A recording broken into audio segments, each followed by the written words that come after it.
Hej och varmt välkomna till den nya säsongen av Prime Video Talks. Med mig, Alex. Och med dig, Sigge.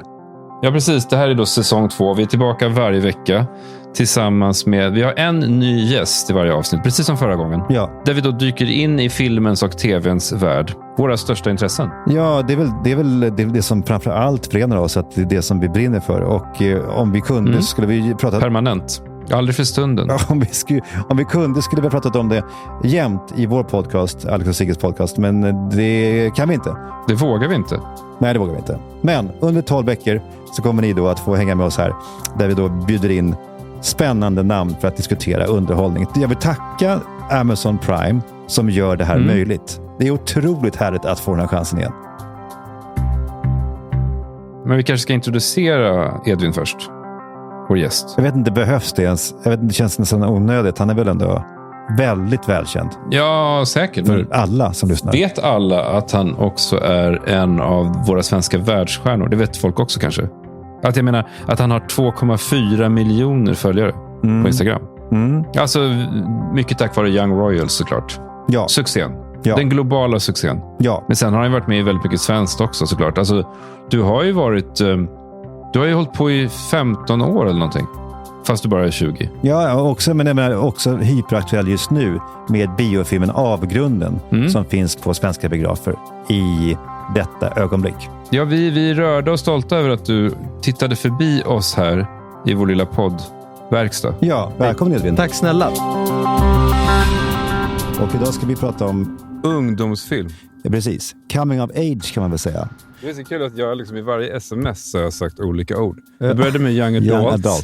Jag bara, kan du vara med och prata Young Adults till Edvin? Och sen bara, nej jag menar tonårsfilm. Men först i morse kom jag på, vad fan det heter ju ungdomsfilm. Ja, i en månad har vi bara, vad heter det?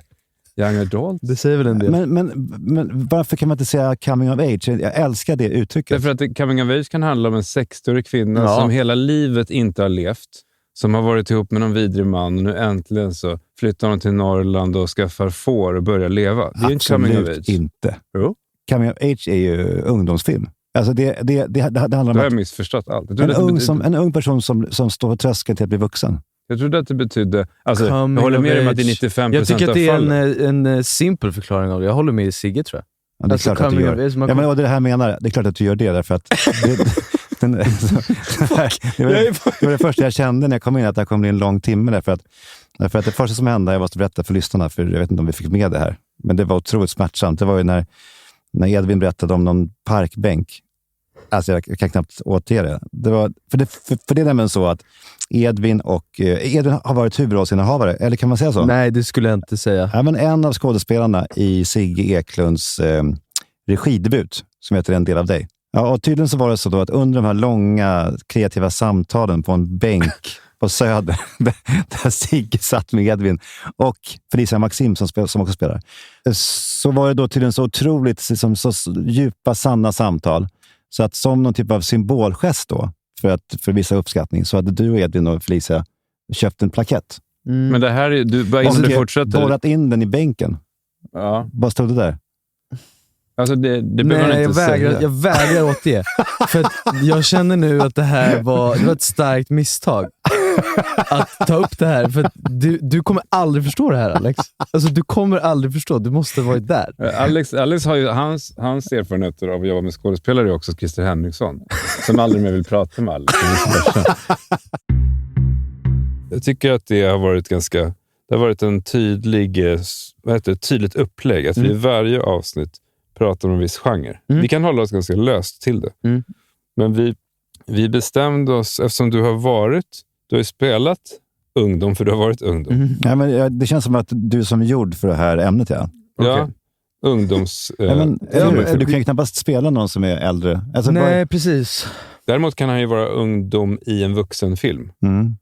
Men vi har då förberett en liten grej. Okay. För att det är kanske inte alla som känner dig. Nej. Eller som vet vad du har varit med i. Det är en liten lek vi kan testa i alla fall. Ja, spännande. Vi har skrivit ut Ja, det är någonting med de här lapparna. Tänk på micken, Sigge. Ja.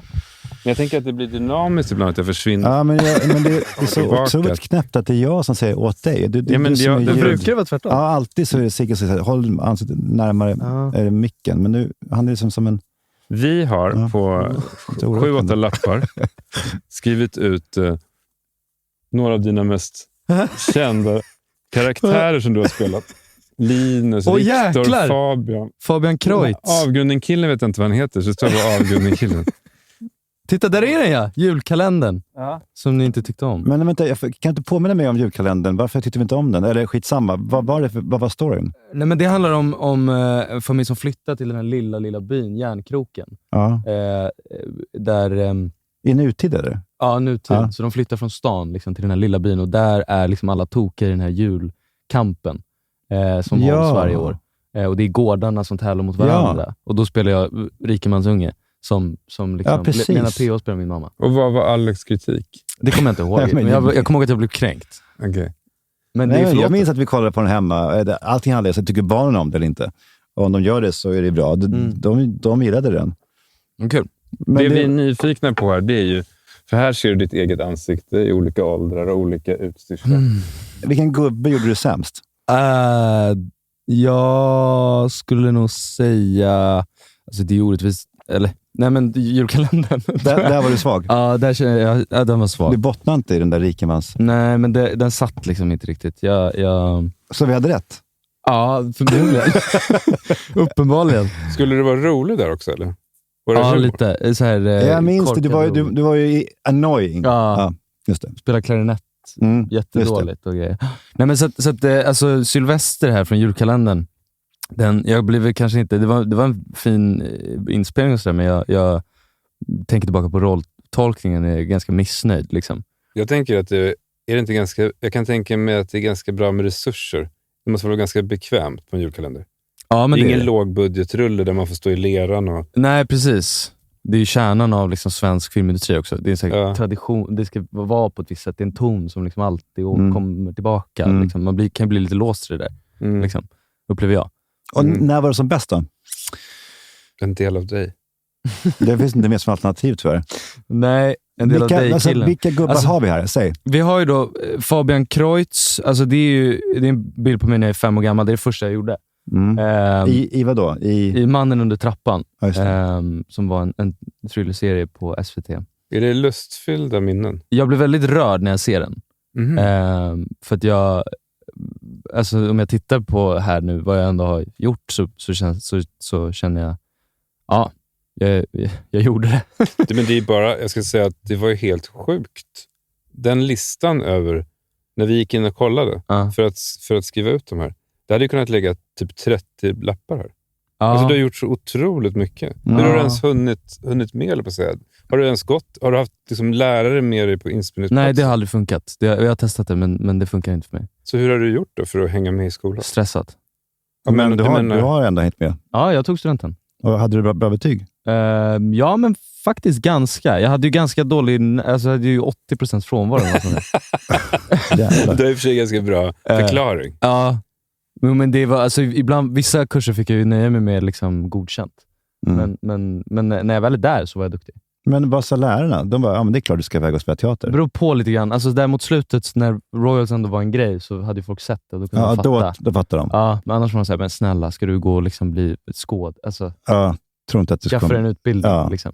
Har du stått på scen någonting? Nej, men vill väldigt gärna. Hur som helst, jag blev väldigt rörd när jag ser Fabian Kreutz, alltså det första jag gjorde. Rörd betyder ju att du måste ha trivts då. Ja, men det gjorde jag. Alltså det var ju verkligen, då var det ju bara så här, jag får leka. Visste du då att du ville bli skådis, eller var det bara lek? Nej, det var bara lek. Och vi hade en regissör, Daniel Lind Lagerlöf, som tyvärr gick bort sen, som var väldigt, väldigt fin. Han var begåvad som fan. Han var faktiskt väldigt fin med mig och Johanna Hintze som spelade min syster. Men vi hade jag minns ju, det var så här, vi lekte ju i tagning och utanför. Det var liksom ingen skillnad. Det var några år senare när jag insåg att så här, man kan jobba med det. Då började det bli lite mer svårare, antar jag. Svårare hur då, menar du? Nej, men för då kommer ju prestige in liksom, i bilden. och prestation blir liksom ett perspektiv i det hela. När blev du en offentlig person? Hur gammal var du då? Alltså, när började du bli igenkänd på stan och sådär? Är det gåsmamman eller? No. Kanske gåsmamman. Det är någonstans eller här gåsen som ni säger. Just det. Någonstans mellan gåsen och julkallen. Jag träffade Alexandra på en middag. Ja. Och då sa hon, för att min dotter älskar gåsmamman. Charlie. Ja. Vi var ju på en inspelning. Ja. Och träffade dig. Kommer du ihåg det? Va? Det är ingenting som du minns kanske. Vi var på den här sunkiga nattklubben. Som heter... Rose. Ja, precis. Vadå? På gåsmamman? Ja. Men jag kan inte varit där. Jo, du åt middag där. Jag åt middag där? Ja. Hur länge sedan var det här då? Så 4 år sedan kanske, eller 5 eller... Va? Charlie fick träffa dig. Men ni gjorde inget starkt intryck på er. Det gjorde inte. Men då sa i alla fall, då satt jag på den här middagen. Det var ju några jävla fans igen som ska fram och ta selfie. då så hade jag Alexandra Rappaport i bordet. Och då sa hon, titta din dotter fortfarande på gåsen. Alltså, att man säger gåsen. Ja, men det är ju... Ja. Det är lite som att Alex brukar säga bamb när han pratar om bränna alla mina brev. Ja, men det är bra. Det har jag aldrig gjort. Aldrig. Men däremot så sa man ju det. Jo, men vad säger man om en del av dig? Edad. Ja, Edad. Nej, men vi säger ju inte det. Vi säger men filmen. Det där är ju otroligt vedertaget i branschen. Tunna blå, Royals. Alltså, torkar. Torkar aldrig tårar. Nej, torka. Bara. Torka, jag säger torka. Ja. Och sen så var ju, du vet vad tårtgeneralen var? Nej, tårtan. Ja, så vadå, då är det ännu värre att jag pratar om filmen bara, med stort F. Jag har ju bara gjort en. Bara involverad i en. Ja, just det. Kanske är ännu det är ju fint, tycker jag. Ja. Okej, men det var då som du började bli... Ja, men det var väl där gåsmamman... Tyckte du om det? Jag bara tänkte resan till att vara med i amerikanska talkshows från det. Det måste ju vara en otrolig resa för dig. På så kort tid också. Ja, verkligen. Har det varit... Alltså, när är det som jobbigast att vara känd? Du märker att jag mest går in på negativa saker. Ja, jag gillar det. Jag kan kompensera upp med att säga prata om roliga saker. Nej, men det är väl kanske när man liksom börjar typ... Alltså när det finns ju ett intresse av väldigt privata saker. Alltså för att människor vill ju lära känna mig. Och då vill de ju se liksom sårbarhet och svagheter och sånt där. Och det är ju saker som jag är öppen för att dela till liksom ett fåtal människor, men inte till liksom en bred publik. Alltså du menar nu rent medialt, när du intervjuer så frågar de har du tjej? Ja, eller bara hur folk skriver på typ Twitter och, liksom, och andra sociala medier, att de vill veta grejer hela tiden. Liksom. Sen är det mitt eget fel också, för att jag någon gång tog upp att jag har haft ångest. Och sen så vill liksom, det var 2 år sedan jag gjorde det, men fortfarande så ställer folk den frågan. Hur det är, typ. Det är ganska vanligt som människa. Vad sa du? Det är ganska vanligt. Ja, det är det. Som vem har inte ångest? Det finns väl några få. Det blir extra intressant ångest när det är ridingångest. Men jag bara tänker på den här hysterin. För att för Sigge har berättat lite om att det var liksom, kunde bli liksom hysteriskt. Eller ni fick liksom parera för hysteriska scener med fans och sådär. Alltså det verkar som att Alltså Rud, man fick inte, du vet, platschefen, man får inte lägga ut bilder för då kan det komma Young Royals fans och sånt. Ja. Alltså, jag bara tänker att det är ett kändisskap som vi inte är riktigt vana vid i Sverige. Men du har aldrig känt att det var ett hysteriskt? Jag tänker bara att... Gud ja, men inte i Sverige tror jag inte. Nej, okej. Utan var? När jag var i Paris, det här var alltså några veckor efter Royals, så det var verkligen brinnande hett. Nu sa jag Royals igen. Lång historia kort så blev jag liksom svärmad av typ 40-50 pers på en restaurang som jag satt på. Och det var folk som kom från liksom världens alla hörn. Från så här Kina, Tyskland, Brasilien, Norge. Alltså då var det liksom otäckt. Men hur så blev det fysiskt jobbigt? Alltså att du kände det som att jag är nästan i fara? Eller?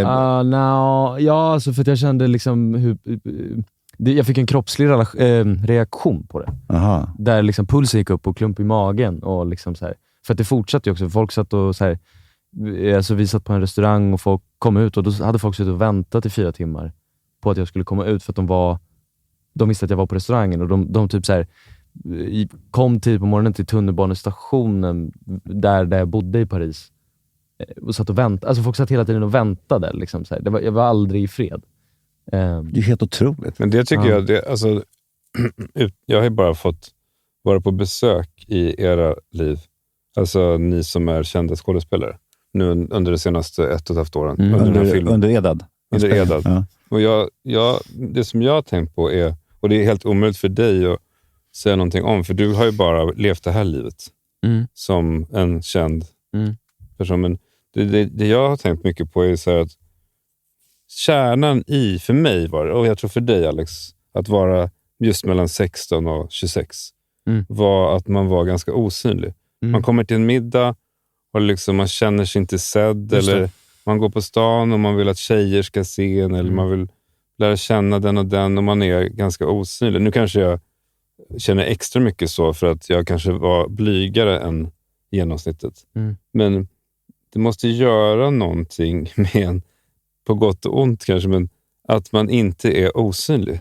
Som man bör vara, så att säga. Eller att man inte har haft en sån period, ja. Nej, precis. Att man aldrig är osynlig. Det måste vara jävligt mindfuckande ibland.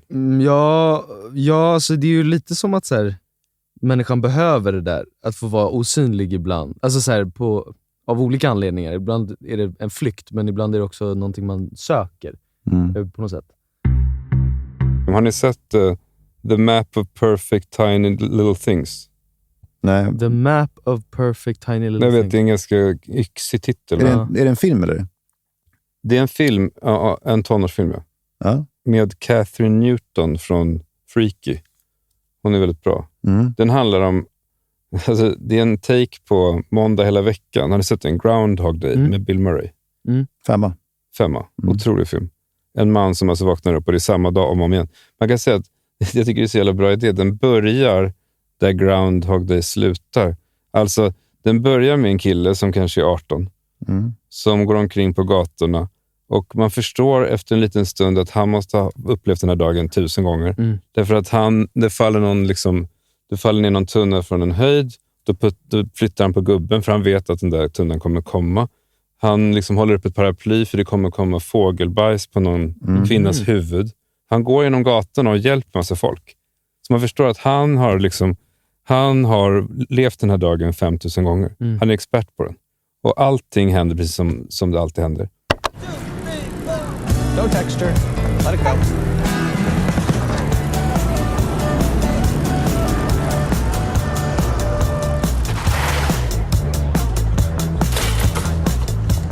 The keys are in your bag.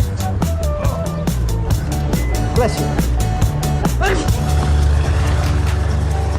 It's straight down that way, and then it's kind of one of these things, and then it's your first right. Wait. I got kind of a Sherlock thing. I love that show. The game is afoot. Och han är uttråkad. Och det är ganska bra metafor för att vara tonåring. Att man känner att jag är den enda som förstår. Alla andra bara går omkring som robotar. Ja. Det är jävligt bra. Liksom, narcissismen i ungdomen. Det är faktiskt ganska intressant.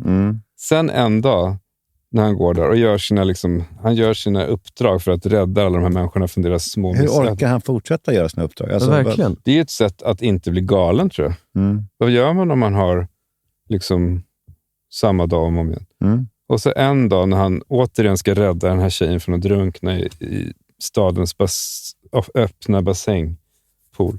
Så plötsligt så när han precis ska rädda henne, då kommer en tjej från vänster och går förbi honom. Så att han inte hinner fram till poolen. En tjej som aldrig har gått där förut. En tjej som också är fast i den här världen. Alltså det är så bra idé till en kärlekshistoria. Så han bara, vad fan var det där? Och sen tappar han bort henne bakom hörnet. Sen nästa dag går han tillbaka, men då är inte hon där. För hon är precis som han. Hon är ju fri till från alla andra. Så det är också en bra metafor för ungdom. Att 2 fria själar som ska liksom försöka hitta varandra. Alltså, ingen annan fattar förutom vi. Ja, exakt. Så vad händer då? Men ska jag spoila eller? Nej, men det vill inte spoila. Men han får tag på henne, antar jag. Han får tag på den och de försöker komma på tillsammans. Hur ska vi göra den här jävla förbannelsen? Det här blir fast meningsfullt. Jaha, inte hur ska vi komma ur loopen? Jo, det pratar de ju också om, men det är först senare. Alltså initialt så, det är så jävla bra idé också. Man förstår att de har 2 helt olika utgångspunkter. Han vill komma ur loopen. Hon vill vara kvar därför hennes mamma är döende med bara några dagar kvar på sjukhuset. Så för henne så hon vill vara kvar. Ja, just det. Och då vill han göra något meningsfullt av. Det är jävligt bra konflikt. Det är faktiskt, ja, det är det. Jag måste säga att det är en liten pärla. Den måste jag se. Fan, den verkar otroligt. Kolla trailern nu.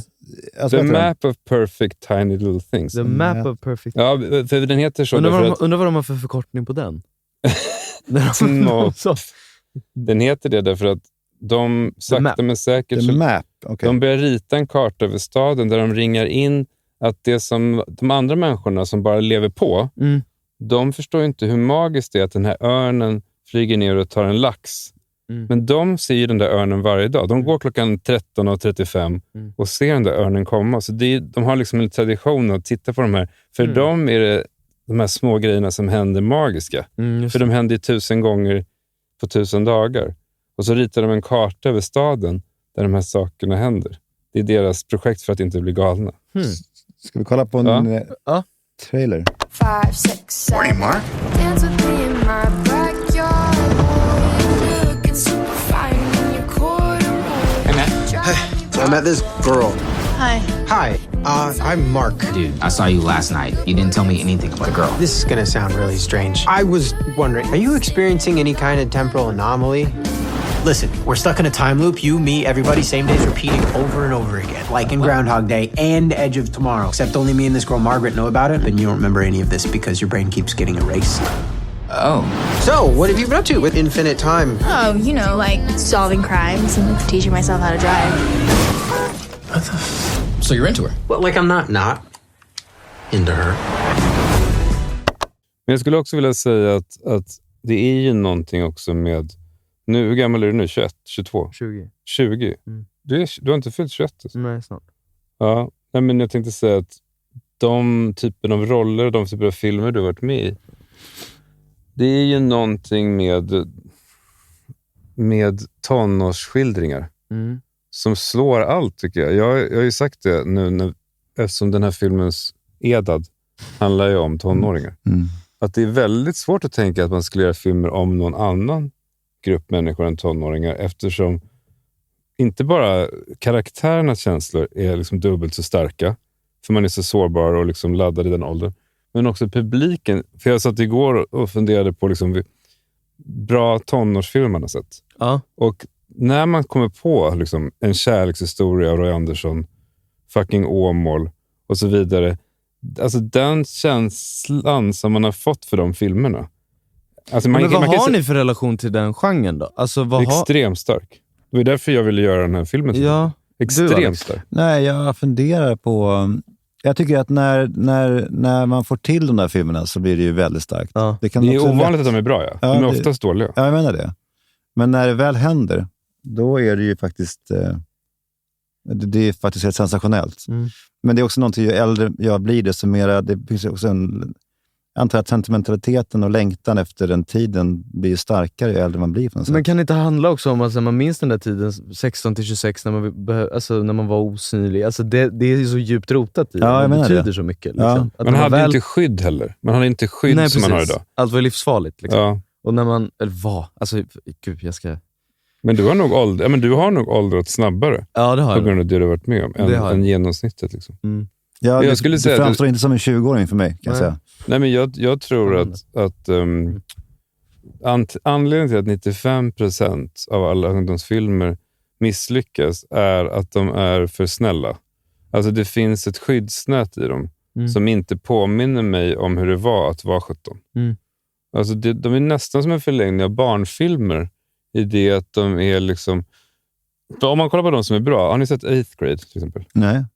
Ja, den rekommenderar jag verkligen. Det är Bo Burnham, ni vet, YouTube-killen som också gjorde Inside, eller vad fan heter Inside. Hon har en YouTube-kanal. Hon är kanske 16, 15. Och så står det så här 5 views. Och hon ska berätta om sin dag. Och så blir hon så här glad när det blir 6 views. Alltså redan i första scenen så känner man att det är så ont att titta på. Hon kommer till det här, någon kompis 15-års kalas. Och hon har med sig en present som hon står och håller i. Och de andra tjejerna har kanske mer pengar än hon. Så de öppnar först. Hon öppnar först deras fina sminkset och sånt där. Och man ser att hon håller i sin... Alltså scenen bara pågår. Och det är väl kanske också för att jag var ganska olycklig som 15-åring. Men det finns nästan ingen annan genre som när den lyckas får mig att falla ner i kaninhålet igen. För att det är liksom... Och då är problemet med nästan alla ungdomsfilm är att den vågar inte riktigt... Ofta för att den är så jävla musiklagd också. Ungdomsfilmer har ju en ovana att det låtar var 50 minut. Vilket jag antar är för att de tänker att målgruppen vill ha det. De lyssnar på de där låtarna. Så men musik är liksom, det gör att det blir tryggare än vad det är att vara 15. Ja. Men det är ju intressant det här med att man ändå liksom, alltså du berättar att när det väl lyckas liksom, alltså, så det är liksom svårt att lyckas med det. Det måste man ändå säga. Vad har ni några favoriter i genren? Fucking Åmål, som du nämnde, är väl inte den bästa svenska? Eller det finns någon som är bättre? Och det konstiga med Fucking Åmål är att den borde egentligen inte funka för... Har ni sett om den nyligen? Ja. Nej. Den är ju ganska... Alltså den är ju nästan på gränsen till amatörmässig, hantverksmässig. Men det är väl kanske det som är det fina, den är nästan dålig. Ja, precis. Det är det som, i den bemärkelsen är den ju som det är att vara 15. Ja. För allting är lite trasigt och kameravinkeln är lite fel och ljussättningen är lite usel. Och det är lite äckligt precis som det var i högstadiet. Ja. Med snusprillorna på de här tegelväggarna och skåpen som är så gröna och fula. Alltså jag satt och tänkte på det här med liksom vilka typ alltså det är ändå intressant för jag är ju på ett sätt mitt i det liksom. Och vad jag tycker är bra när det kommer till liksom ungdomsskildringar. Har ni sett We Are Who We Are? Nej. Ja. Du har sett den? Alltså, vad heter den italienaren? Ja, som gjorde Call Me By Your Name. Aha, okay. Han gjorde en tv-serie som heter We Are Who We Are.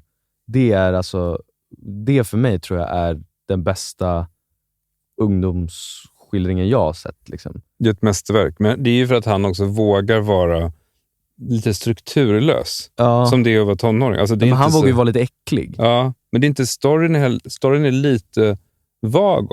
Det är mer att de, precis som kommer i By Your Name, de är i den här världen. Ja. De cyklar runt i den här världen. De sätter sig vid någon sjö och de har inte så mycket att prata om. Sen så hittar de en bandare och börjar lyssna på musik och börjar dansa. Och sen går de vidare till en fest och de bara går runt och flyter runt i den där världen. Vilket jag tror också är liksom en väldigt, jag tycker den är väldigt otäck. Det tycker jag också är typ att så här, eller liksom min erfarenhet av ungdomstiden är väl också att den är sådär, det är läskigt för att man hela tiden jag vill hela tiden framåt. Alltså man har hela tiden känt att så här, det måste hända något nytt nu, det måste hända något nytt. Och sen så bara när man befinner sig i det där limbot som man oundvikligen hamnar i, då blir det jätteläskigt för man är rädd att man ska vara kvar där hela tiden. Har ni sett The Summer I Turned Pretty? Nej. Dirty? Ja, min dotter älskar det. Jag bor ju på Gotland på sommaren. Jag har hört det. Och där är det ju en stor gata där det bor massor med olika familjer. Just det. Och så kommer barnen dit och så träffar de sina sommarkompisar.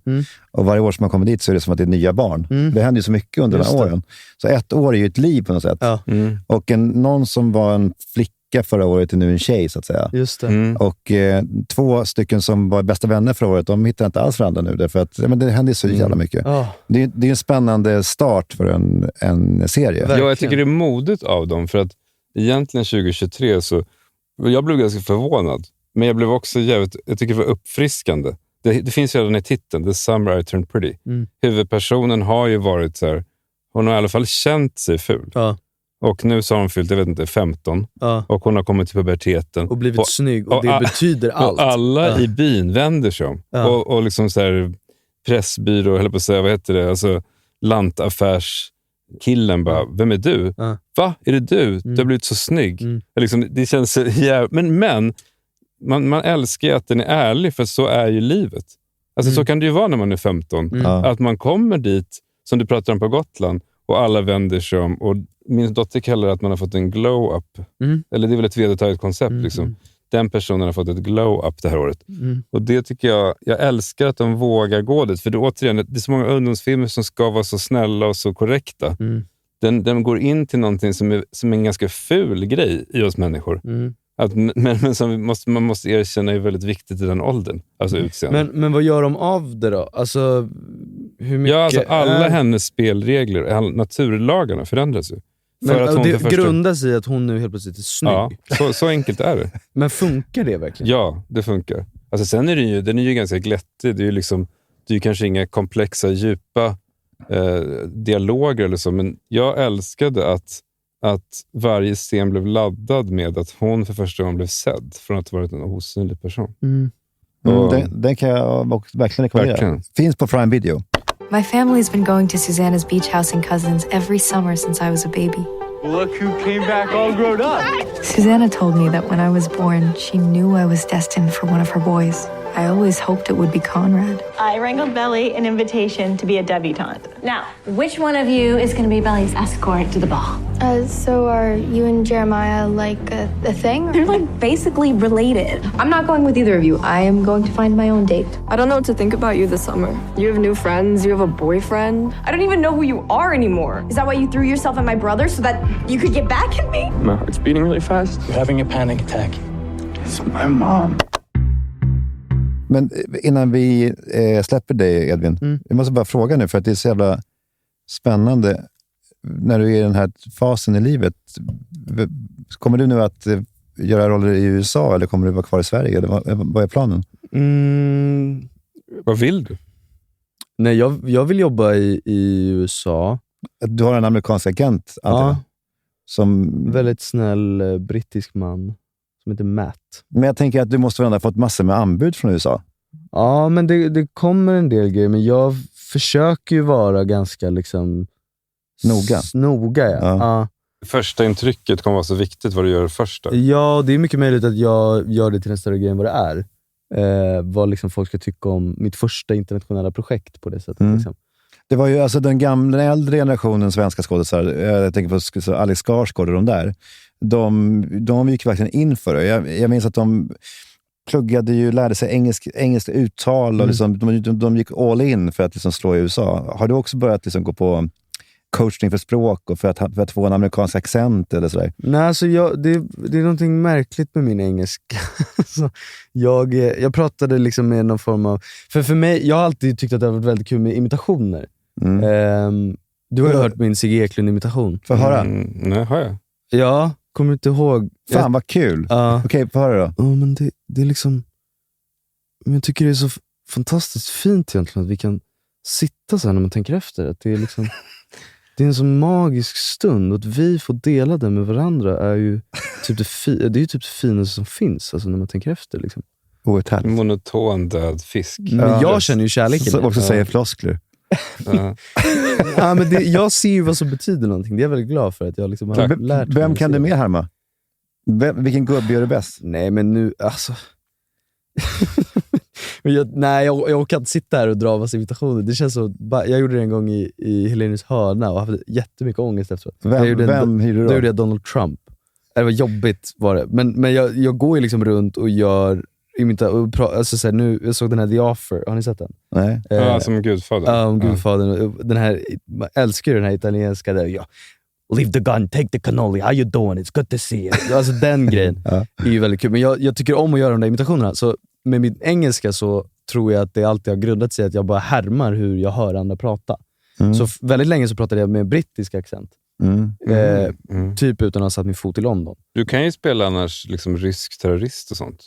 Du kan ju få roller som... Du tycker att jag har den... Nej, men du behöver ju inte spela, du kan ju spela... Ja, det kan man ju. Det kan man ju. Som har hamnat i USA. Det kan man ju. Men utbudet av roller blir väl mycket mindre då, antar jag? Ja, det är som Stormar som alltid fick spela skurk. Ja, eller Micke Nyqvist som fick vara rysk. Liksom. Men en dag då så bara switchade jag och började liksom härma den amerikanska accenten. Och nu så jag känner mig väldigt trygg i min amerikanska... Ja, du menar att man skulle inte höra om du kom från Sverige? Jo, men det skulle man nog höra om man lyssnar ganska noga. Men jag får ändå beröm av typ mina agenter och liksom castare för min dialekt. Hur nervöst eller inte nervöst var det att sitta i väntrummet och veta att man skulle gå ut och vara med i The Tonight Show? Och med alla de miljonerna. Alltså det var ju bizarrt. Var det här i samband med Young Royals eller? Ja. Så den är relativt stor i USA med andra ord? Ja, men det skulle jag faktiskt säga att den är relativt. Folk i branschen har sett den, vad jag har förstått som. Men det måste varit fler om ni är med på Jimmy Fallon. Ja, jag tänker nog det. Jag har lite svårt att Fick du in någon 5+ anekdot i Jimmy Fallon? 5+? Nej, inte riktigt. Jag drog den som är liksom... Nu är den ganska överanvänd. Du gjorde inte Sigge Eklund-imitationen? Nej, tyvärr. Borde gjort det. Det hade varit starkt. Nej, jag berättade om när jag... Alltså, Omar, hans första spelning med hans band, For No, var ju förband för Justin Bieber i Globen 2013. Och jag var där och såg dem. Spelade var deras första gig någonsin. Liksom. Och nu så har vi gjort det här tillsammans. Det är liksom den anekdoten som den är nog mest överanvänd. Den drog jag. Men hur var leveransen? Ja, men den funkade. Ska vi höra på det? Okej. Vi hör på leveransen. Kul. Får vi avgöra om det här liksom håller internationellt snitt? Om det håller inte. Jag kommer ihåg att jag sa någonting fel. Jag har aldrig sett det, vet du. Har du inte? Nej, för att jag blev så nervös. Va? Nej, men jag levde mig in för då jobbade vi som mest intensivt. Jag levde mig in så mycket. Alltså jag började titta och så kom du in. Du kanske inte ens var nervös. Jo, jag var jättenervös. Jag kände att det var jag som gick in där. Aha. För att vi var så nära då. Eller vi är nära nu också, men jag menar, vi hade precis lärt känna varandra. Att det var för mycket på något sätt. Vad intressant. Så det här är första gången du ser det? Ja. Because he was like famous already, he was a celebrity in Sweden because of the band, but I attended that Justin Bieber concert in 2013. You were there? Yeah, I was there. Det visste han också. Nej. Jag hade nog pratat om det i någon förintervju. You were like 10 or I was like 10 years old or something. Yeah. Crazy. I just went with a buddy because he had to take it over. So, and then these guys opened. They were singing the song about kangaroos. Forever you'll be known. but now together you guys will be always known as, what are they calling you now? Willman? Yeah, Willman. Yeah. Willman. Ja, men ja. 3. Jag kan leva med. Om man ska vara snäll. Ja. Om du ska vara snäll så är det en 3. Ja. Det är lite vagt slut, ja. Men jag blev ju kattad. Jag skulle ändå vilja säga att det inte var mitt fel. Du kommer komma tillbaka dit. Men vill du fortsätta anekdoten här i den här intervjun? Är det något du vill tillföra? Nej. Han känner sig nere nu när du säger 3. Ja, men the moment has passed också. Jag kan ju inte sitta och så här, försöka återskapa något som jag gjorde för så här, 10 månader sedan som var så här, ja, det är en cool grej. Ja, det var väldigt fint att ha dig här. Otroligt kul att jag är väldigt glad dig, att jag fick... tack för inbjudan. Jag är väldigt glad att jag kom hit. Du är välkommen tillbaka. Och lycka till. Och Edad, den har premiär vad det lider. På en konkurrerande streamingtjänst. Den kan ni se där. Men alla andra relevanta titlar finns på Prime Video. Tack för att du kom hit, Edin. Vi ses snart. Tack Amazon Prime. Ja, tack Amazon Prime. Tack, hej. Innan vi slutar får jag också bara säga det att är det nu så att vi pratade om någon film eller serie som ni blev nyfikna på, då är mitt råd att gå in på Prime Video och se om du hittar den där. Den finns kanske som en del av utbudet eller som en del av den här TVOD-tjänsten där man då köper eller hyr titlar på Prime Video. Just det är ofta helt nya filmer. Exakt. Som precis har gått på bio. Just det. Med det sagt, tack för att ni har lyssnat på det här avsnittet av Prime Video Talks och glöm nu inte att prenumerera på den här podden så att du inte missar något av de kommande avsnitten. Tack Prime Video. Tack. We love you. Hej. Hej.